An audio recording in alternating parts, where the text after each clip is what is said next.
ظهرت بوسي في أحدث إطلالة من مراسم إطلالة أنيقة مكشوفة الكتفين مع تنورة قصيرة أبرزت رشاقتها، وذلك بعد يوم واحد من احتفالها بعيد ميلادها في 1 سبتمبر. وكانت بوسي أحيت مؤخرا حفلا غنائيا في طنطا، ووجهت الشكر لجمهورها على تفاعلهم الكبير معها.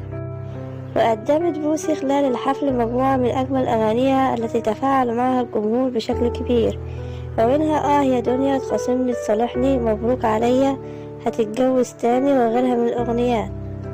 ويشار إلى أن بوسي طرحت مؤخرا أغنية زي تاني من كلمات حسام حسني وألحان مدين وتوزيع وميكس وماستر يحيى يوسف.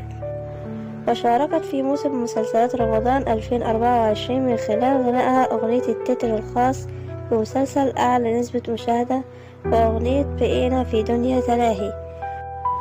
وبعيدا عن الحفلات الغنائية التي أحيتها مؤخرا، شاركت المطربة بوسي في غناء أغنية جديدة مع الفنان أحمد عز، وكانت الأغنية ضمن حملة إعلانية لصالح إحدى شركات الاتصالات.